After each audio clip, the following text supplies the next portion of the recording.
कालचक्र का बहाव कभी कभी ऐसा रूप ले लेता है जो अपने आवेग में मानो इहलोक के कुछ युग ही समाप्त करता हुआ निर्दयता से आगे बढ़ता है और छोड़ जाता है पीछे असंख्य अनगिनत थरथराते होंठ, स्तब्ध उंगलियां और नम आंखें। क्या तो कहा जाए, क्या ही लिखा जाए। संस्कृति जगत के लिए ये दौर किसी परीक्षा की घड़ी से कम नहीं।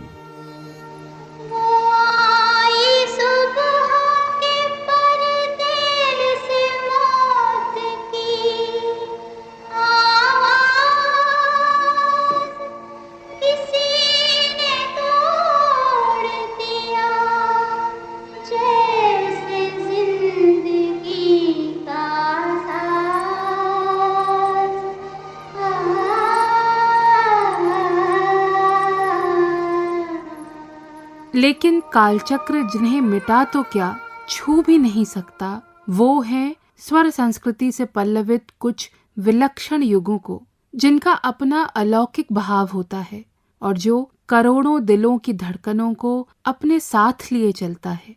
ऐसी शख्सियतों को प्रकृति का करिश्मा ही कहा जा सकता है। और विधि का विधान देखिए, जिनकी जिह्वा पर माँ सरस्वती का वास माना जाता है, उन्होंने इस फानी दुनिया को अलविदा कहने का समय चुना वसंत के आगमन पर सरस्वती पूजा पूर्ण होते ही।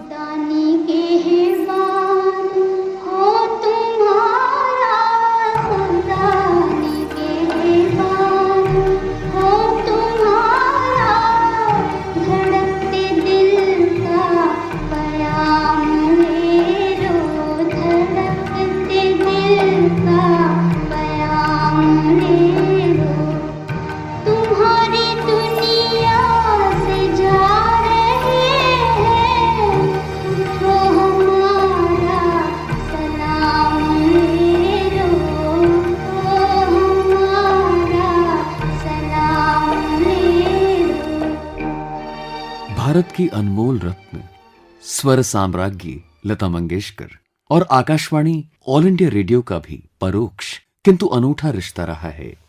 दशकों से देश भर में फैले केंद्रों से संभवतः हर रोज उनके गाए बहुभाषी गीत किसी न किसी कार्यक्रम में प्रसारित किए जाते हैं। किसी भी श्रोता के अंतर्मन को छूने वाली इस अद्भुत आवाज की तरंगे आने वाली पीढ़ियों को भी प्रेरणा देती रहेंगी, संगीत के विश्व में उनका मार्गदर्शन करती रहेंगी। आकाशवाणी की राष्ट्रीय सांस्कृतिक पत्रिका संस्कृति भारती की ओर से आपको आदरपूर्वक नमन।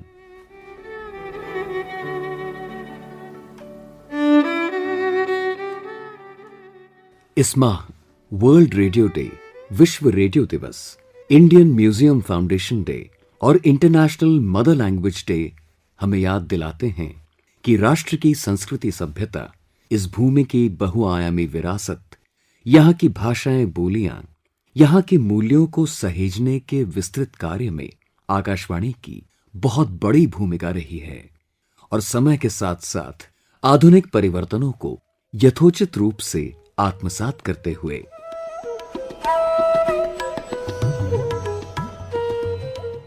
पत्रिका को ऋतुओं में होने वाले परिवर्तनों में खास रुचि रहती है। जानने की उत्सुकता रहती है कि आकाशवाणी के प्रसारणकर्मी संगीत सेवकों का कैसा हो वसंत, विशेष रूप से दक्षिण भारत की कुछ प्रमुख परंपराओं को लेकर।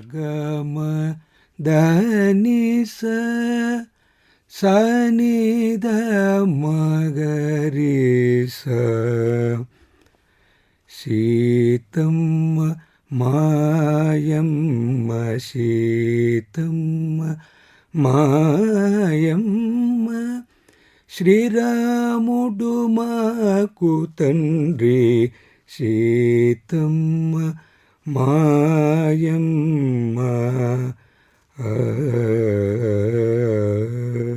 नमस्कार, मैं मुकुंद शर्मा हूँ। जब वसंत ऋतु की प्रस्ताव आता है तो मुझे अक्सर एक संस्कृत श्लोक याद आता है।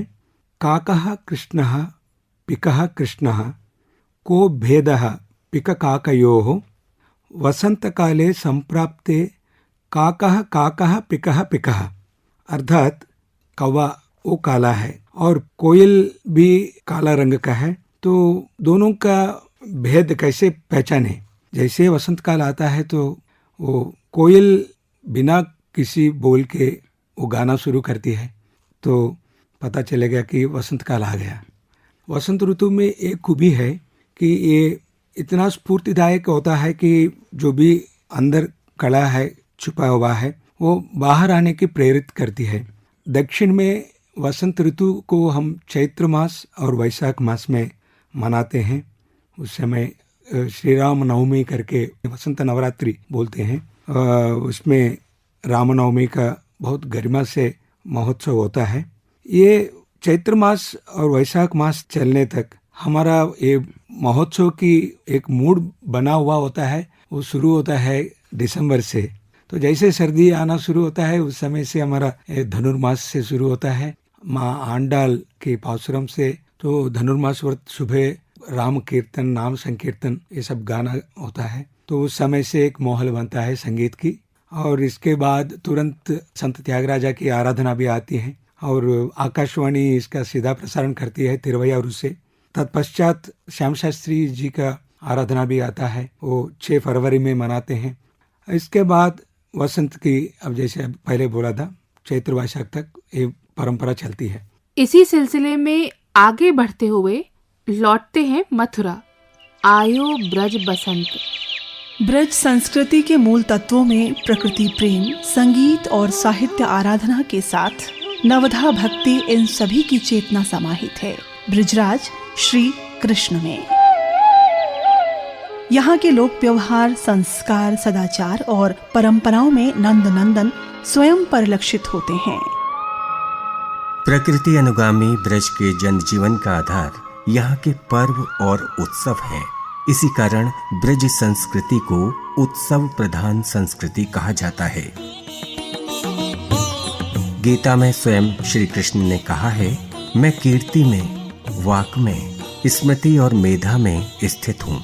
मैं महीनों में मार्गशीर्ष और ऋतुओं में बसंत हूँ, जहाँ जीवन उत्सव मनाता है। सच है, वसंत ऋतु जड़ और चेतन को जीवन रस प्रदान करती है। ब्रज में नव पल्लव लिए वन, कुंज निकुंज, उत्तरायण हुए भास्कर की रश्मि किरणों का आलिंगन करते हुए बसंत का मानो स्वागत कर रहे हैं।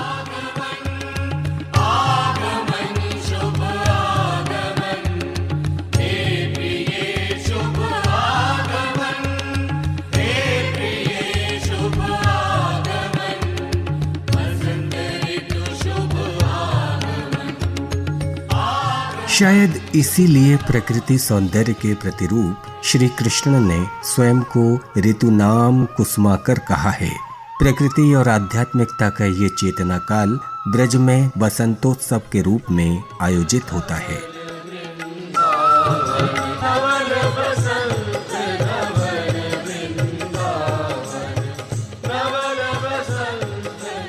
बसंत के साथ ही ब्रज में श्री राधा जू और श्री कृष्ण के अनूठे अनुराग के प्रति रंग उमंग के पर्व होली का डांडा स्थापित किया जाता है। ठाकुर द्वारों में युगल जोड़ी के श्रृंगार, फूल बंगला और फूल डोल आयोजित होते हैं। इसी संबंध में बताते हैं डॉक्टर गोपाल चतुर्वेदी। इस दौरान मंदिरों के श्री विग्रहों के विभिन्न प्रकार से फूलों के द्वारा नयनाभ्राम श्रृंगार होते हैं। इस अवसर पर उत्कृष्ट होलियों का गायन भी होता है। अनेक स्थानों पर फूल डोल के मेले भी लगते हैं।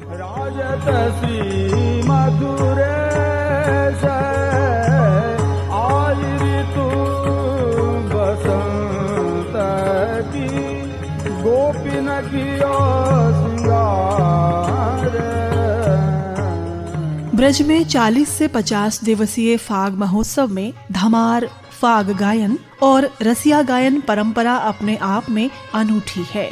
इन आयोजनों में रस, रंग, आनंद, अनुभूति के लिए देश विदेश से श्रद्धालु ब्रजवास हेतु यहाँ आते हैं। हरे कृष्णा कृष्णा कृष्णा हरे हरे। हरे कृष्णा।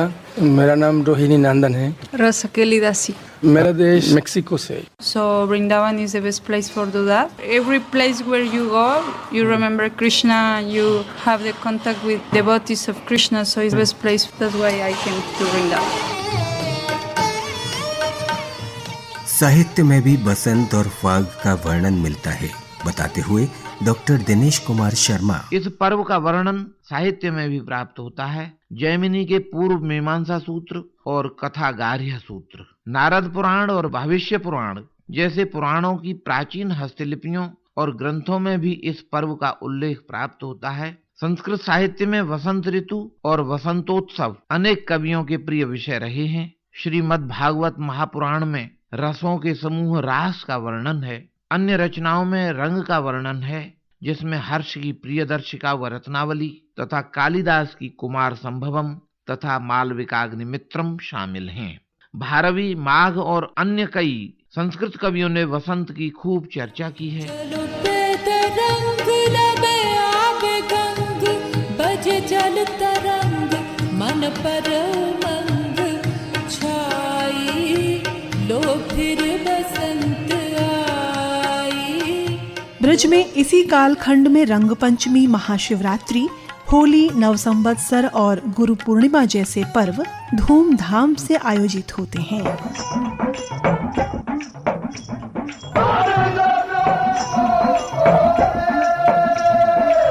फाग महोत्सव में अबीर, गुलाल, टेसू के रंगों के साथ फूल होली और बरसाने की लड्डू होली श्री ठाकुर विग्रह के समक्ष आयोजित की जाती है।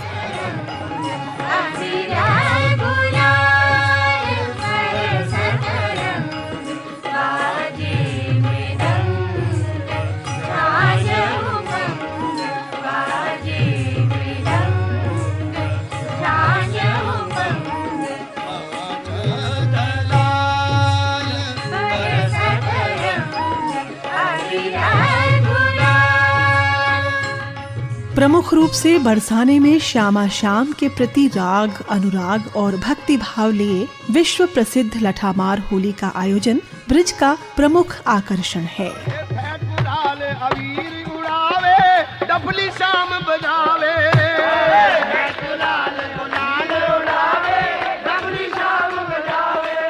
श्री कृष्ण के सखा रूप में होरियार और श्री राधा जी की सखियों के रूप में होरियार ने इस अवसर की प्रतीक्षा में तैयारियां करते हैं। इस परंपरा पर प्रकाश डाला गोस्वामी सत्यनारायण मधु ने।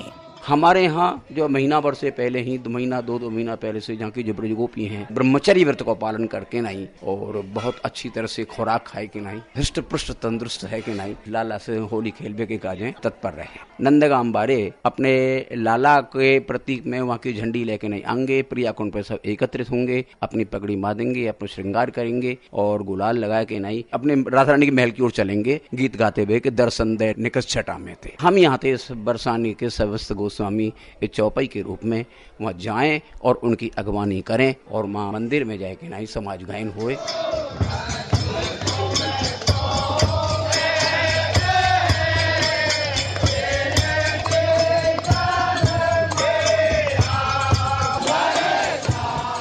ब्रज में आयोजित होने वाले हुरंगा महोत्सव अपनी ही विशेष परंपरा है, जो पर्यटकों को रंग, रस और भाव विभोर करती है। दाऊजी में आयोजित हुरंगे पर विचार रखते हुए डॉक्टर घनश्याम पांडे। ठाकुर जी के आज्ञा थे, ठाकुर जी के चरणों में मुखिया जो हैं वो गुलाल लगाए गए और फिर उड़ा में वो गुलाल उड़बाजाबाद का प्रतीक है कि ठाकुर जी ने आज्ञा दे दी कब आप जाके हुरंगा खेलो। और फिर उसके बाद में भाभी और देवर, इसके अतिरिक्त कोई तीसरा नहीं, भाभी और देवर ही खेलेंगे। हमारे यहाँ जितनी भी जो बहू हैं अपने देवरों के साथ खेलती हैं, इतने बड़े बड़े हौज हैं जिनमें जो परंपरागत टेसू का रंग बनता है। जो देवर हैं वो अपनी भाभीयों पर रंग, और भाभी जो है उनके ऊर्ध्व वस्त्र, अधो वस्त्र को नहीं फाड़ेंगी, ऊर्ध्व वस्त्र को फाड़ेंगी और फाड़ने के बाद में उनकी पीठ पे वो उतना मारेंगी, वो उन्हें उल्लापन में कहेंगे आज तो होली है। अब इस होली की परंपरा के जरा आप अतीत में चले जाएं तो जो गोपियों के वस्त्रापहरण की कथा है, उस गोपियों के वस्त्रापहरण की कथा से ही ये वस्त्र फाड़ के और पीटने की परंपरा जुड़ी।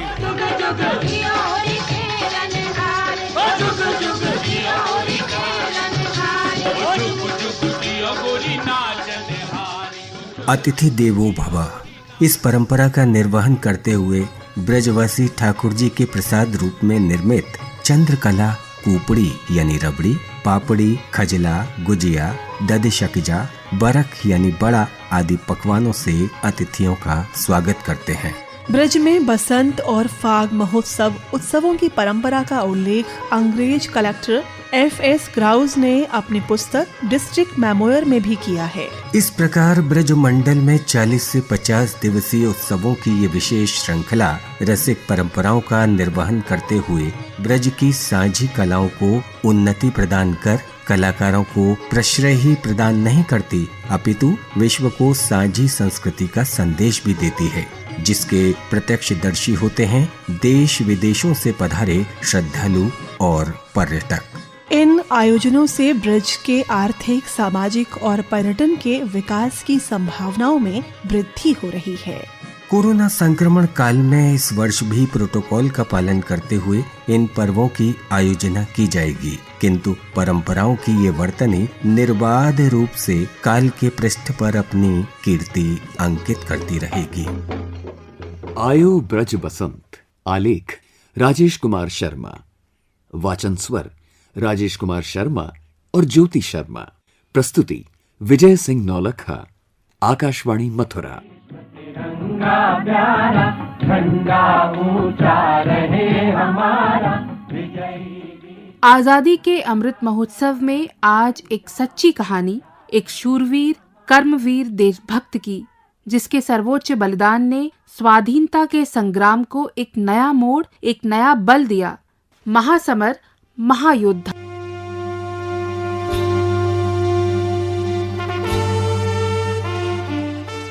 सन 1857 का महासमर। मुझ पर राजद्रोह का आरोप लगाया गया है, किंतु मैं अंग्रेजों का नौकर कभी नहीं रहा, न वे यहाँ के राजा हैं, अतः मैंने राजद्रोह किया ही नहीं। पेशवा राजा थे और मैं उनका नौकर था। जो कुछ भी मैंने किया उन्हीं की आज्ञा से किया। रण मैदान में मैंने अंग्रेजों से युद्ध किया। उस समय मेरी तलवार के वार में आए हुए अंग्रेजों को मैंने मारा है। व्यक्तिगत रूप से मैंने किसी भी अंग्रेज पुरुष, स्त्री या बालक को न तो मारा है और न ही फांसी पर लटकाया है। भारत के प्रथम स्वतंत्रता संग्राम के अग्रणी सेनानायक तात्या टोपे, जिनके शौर्य गाथा भारतीय इतिहास में वीरता, बलिदान और संघर्ष की एक बेजोड़ मिसाल है। भारतीय इतिहास के सदा स्मरणीय महायोद्धा तात्या टोपे का जन्म 16 फरवरी सन 1814 को महाराष्ट्र के पटौदा जिले के येवला नामक गांव में हुआ। तात्या टोपे का वास्तविक नाम रामचंद्र पांडुरंग राव था, लेकिन स्नेह से लोग उन्हें तात्या कहकर पुकारते। तात्या की वीरता और कर्तव्य परायणता से प्रसन्न होकर पेशवा बाजीराव ने उन्हें एक बहुमूल्य 9 रत्न जड़ित टोपी भेंट कर सम्मानित किया। तभी से उनका उपनाम टोपे पड़ गया। शिवपुरी में निवासरत तात्या टोपे की वंशज श्रीमती विजया पाथर्डीकर ने बताया, तात्या टोपे एक सामान्य परिवार में जन्मे थे। युद्ध कौशल उन्होंने स्वयं के परिश्रम से अर्जित किया था। नाना साहब और मनु को बड़े भाई की तरह वे युद्ध कौशल का परीक्षण देते रहे। उन्होंने साधु के रूप में उत्तर भारत तथा दक्षिण भारत की बहुत सी रियासतों को प्रथम स्वतंत्रता संग्राम के लिए तैयार किया। ग्वालियर की पराजय के उपरांत तात्या का व्यक्तित्व नए रूप में प्रकाश में आया है।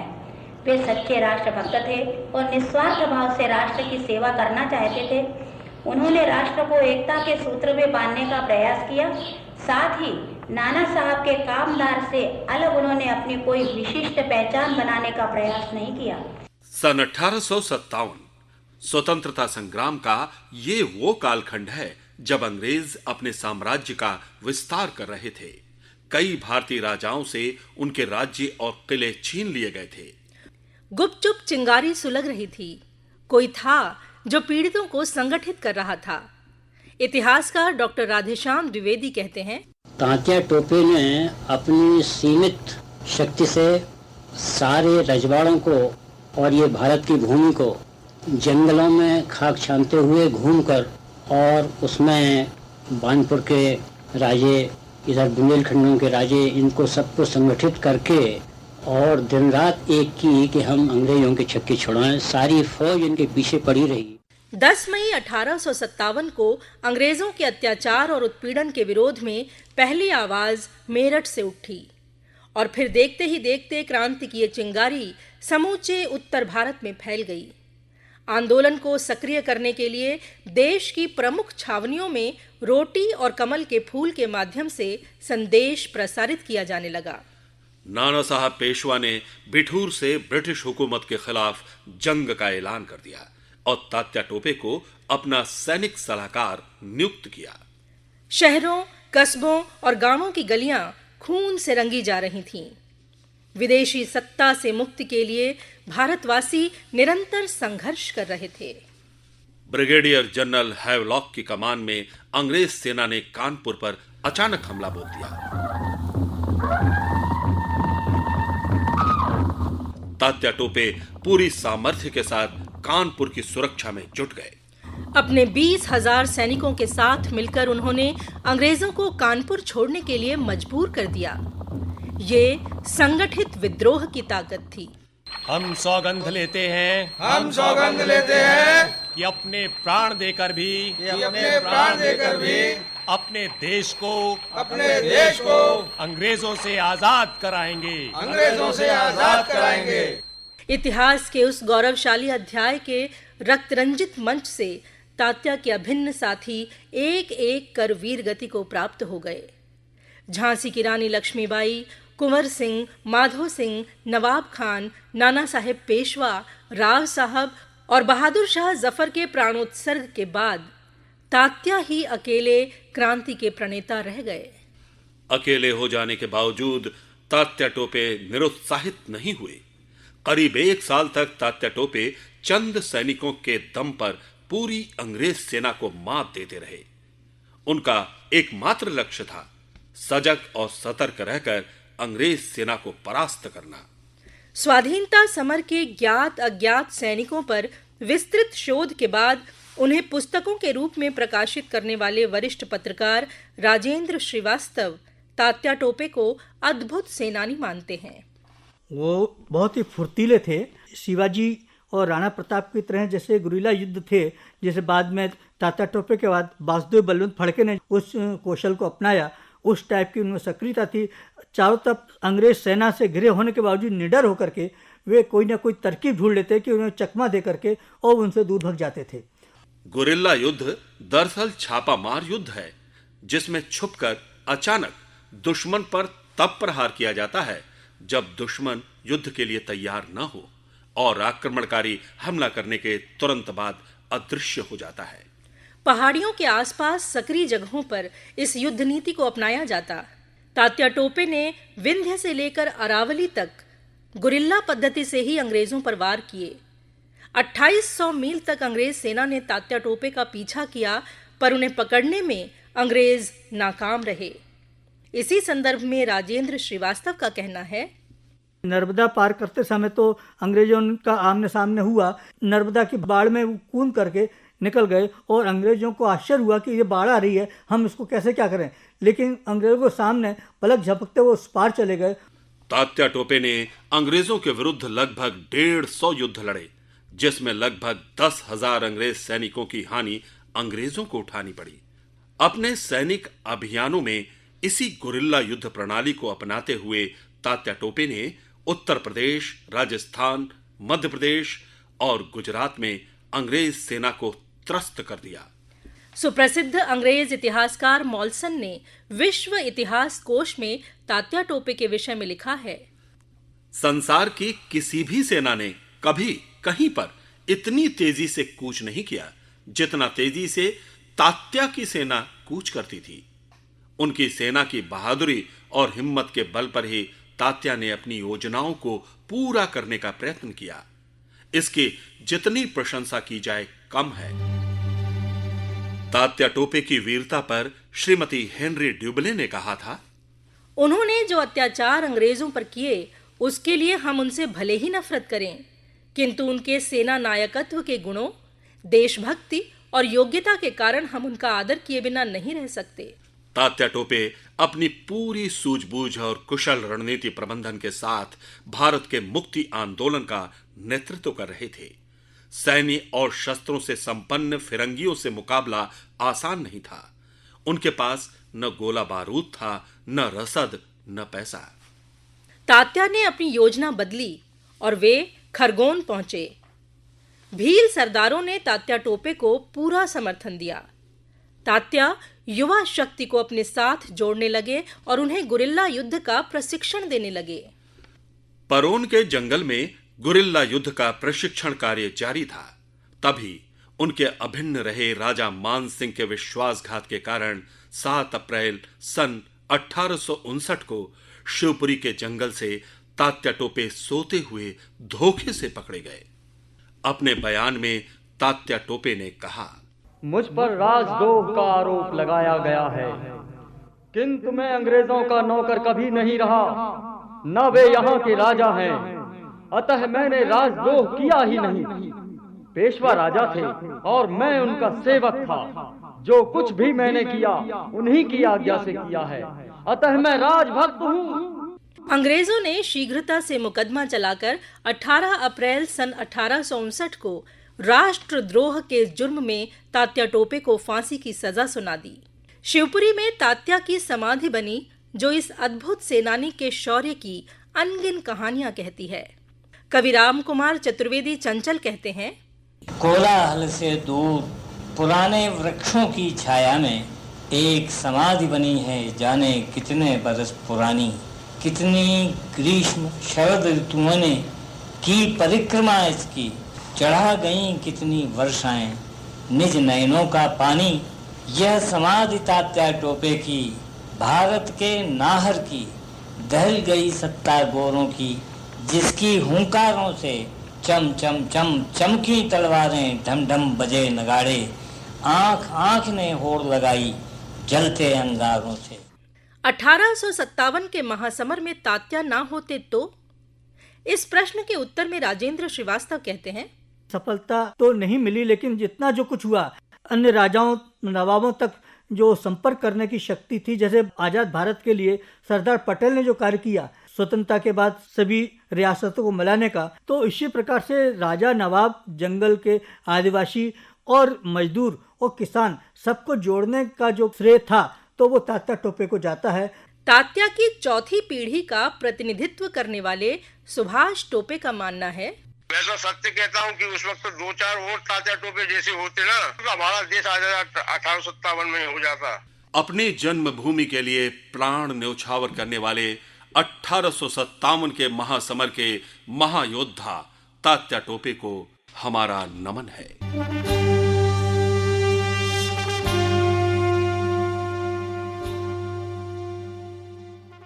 महासमर, महायोद्धा।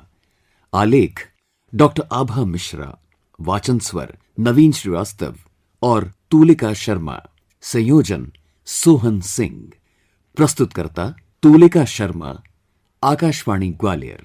ये माह हमें ये भी याद दिलाता है कि 16 फरवरी को छत्रपति शिवाजी महाराज की जयंती है। राष्ट्र निर्माण में उनका योगदान अतुलनीय है। समय के इस पड़ाव में जिन विभूतियों की तिथियां हैं, उन पर नजर जाते ही इस भूमि की महानता का एहसास होता है। श्री रामानुजाचार्य और श्री अरविंद, वासुदेव बलवंत फड़के और विनायक दामोदर सावरकर, रुक्मिणी देवी अरुंडेल, अमृता शेरगिल, सैयद हैदर रजा, केजी सुब्रमण्यम, उस्ताद अमीर खां और पंडित भीमसेन जोशी, सभी मूर्धन्य हस्ताक्षरों की भूमिका को नमन करते हुए संपन्न होता है संस्कृति भारती का ये अंक। मनोज माइंडकर और नवोदिता मिश्रा को अनुमति दीजिए। नमस्कार।